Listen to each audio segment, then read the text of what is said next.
अब आते हैं, एक छोटी सी कथा लेते हैं। एक रोज की बात है, एक किसान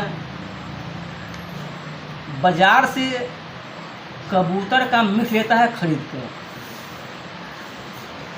कबूतर का मीट शाम के वक्त हाट से लेकर कबूतर के मीट वह अपने घर पे जाता है।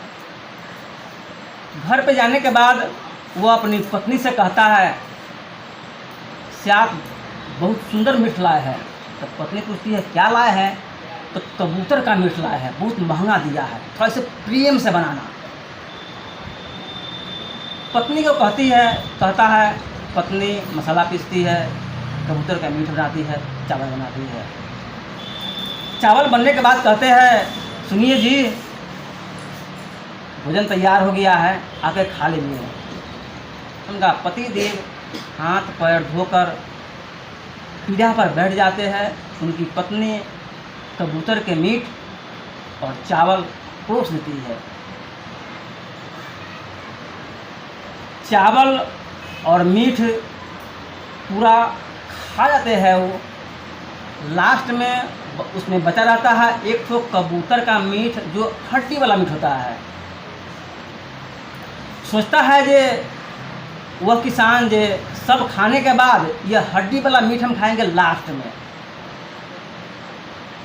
चावल मीट प्रेम से खा लेता है और लास्ट में वो कबूतर का जो हड्डी वाला मीट खाने के लिए मुंह में डालता है तो मीट टूटता है उससे नहीं। थोड़ा सा दबाव डालता है अपने दांत से, फिर भी नहीं टूटता है। थोड़ा सा और दबाव डालता है, मीट टूटता है और टूटने के बाद उसका एक दांत टूट जाता है। उसको मालूम होता है कि मीट तोड़ने के बदला में हमें दांत टूट गया है। वह उगलता है तो देखता है उसमें पूरा ब्लड से भरा हुआ है। अब वह ब्लड देखकर घबरा आता है, से दांत भी टूट गया है, यह मीट खाना हमारे लिए खतरनाक हो गया है। इतना प्रेम से इस मीट को लाए हैं, प्रेम से बनाने के लिए कहे हैं और खाए हैं। क्या संजोग आज हुआ, जो मीट खाए मेरे साथ एक दांत टूट गया। रात में किसी प्रकार से कल्ला गुलाली करके वह किसान सो जाता है। रात में ख्वाब देखता है कि हम सालकी से चल रहे हैं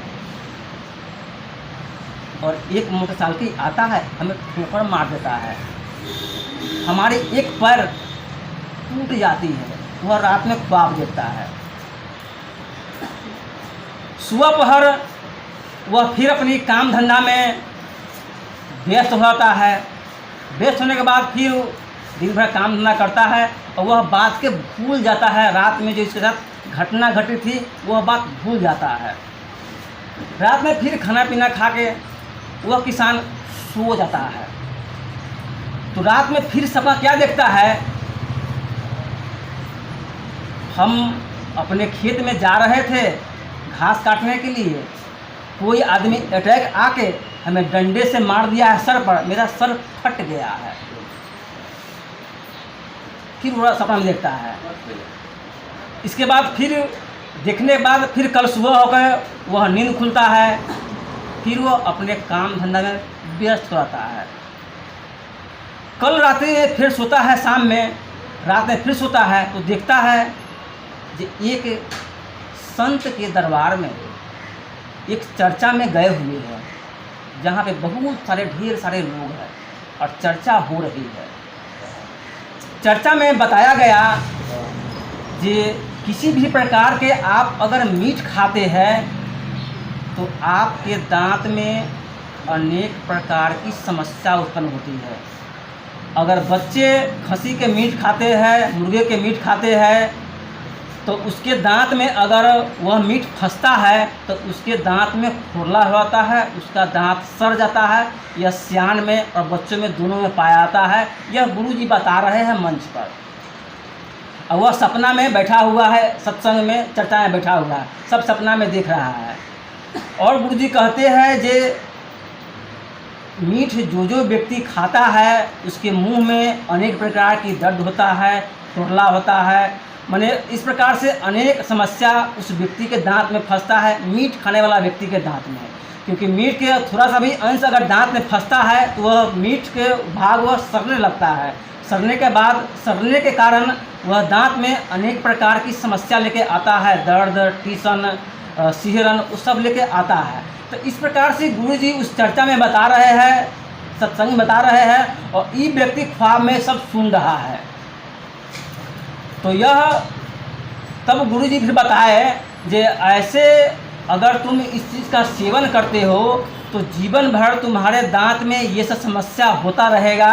अगर ये तुम छोड़ देते हो तो तुम्हारा जीवन सात्विक हो रहेगा और तुम्हारा जीवन खुशमय गुजरेगा। इसलिए मीठ नहीं खाना चाहिए।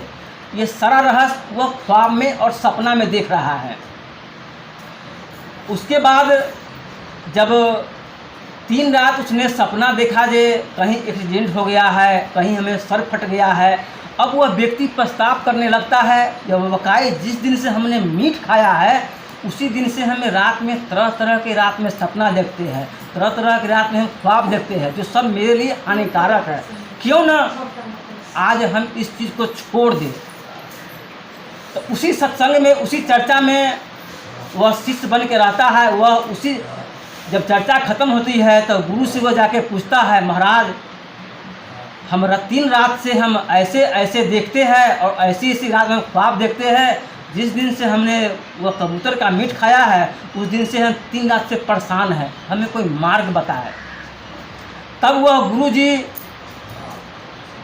वह सब लोग चल जाने के बाद वहाँ पर जो इस सामान रहता है, जैसे फूल पत्र रहता है, तो उसमें से फूल पत्र थोड़ा सा उसको दिए और कहे जाओ तुम इसको आज रात्रि में अपने तकिए के नीचे रखना।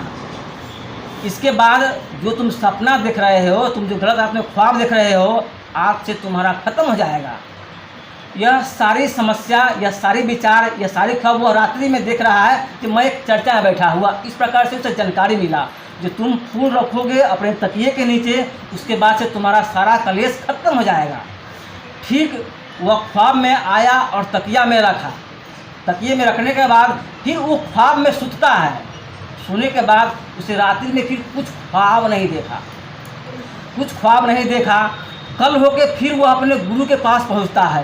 गुरुजी आप जैसा बताए हैं वैसा हम किए हैं, आज बिल्कुल रात सुंदर ढंग से सोए हैं, कोई चीज़ खराबी नहीं देखे हैं, कोई चीज़ गलत सपना हम नहीं देखे हैं, से आप हमें अपना शिष्य बना लीजिए। तो गुरुजी उसको उस दिन उसको शिष्य बनाते हैं और कहते हैं आज से जाओ तुम्हारा कल्याण हो गया। और उस दिन वह शिष्य, वह किसान गुरुजी के सामने क्षमा मांगता है, कहता है गुरुजी आज से मैं मांसाहारी भोजन त्याग दिया, क्योंकि मांस खाने की वजह से मेरा दांत टूटा और उसी दिन से मैं परेशान था, मैं बेचैन था।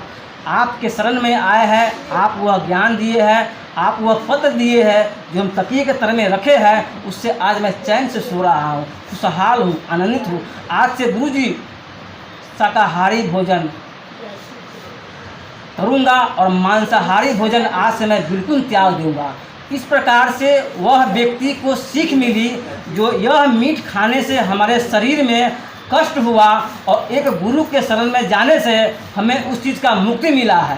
तो इस प्रकार से सत्संग, प्रवचन, चर्चा, इस समय आने से लोगों को आगे के राह मिलता है। जो गलत चीज़ है, जो गलत राह है, जो गलत विचार है, वह ख़त्म होता है इस चर्चा, इस प्रवचन, इस सत्संग से। तो इन्हीं चंद शब्दों के साथ आज की चर्चा समाप्त की जाती है। प्रेम से बोलिए हर हर।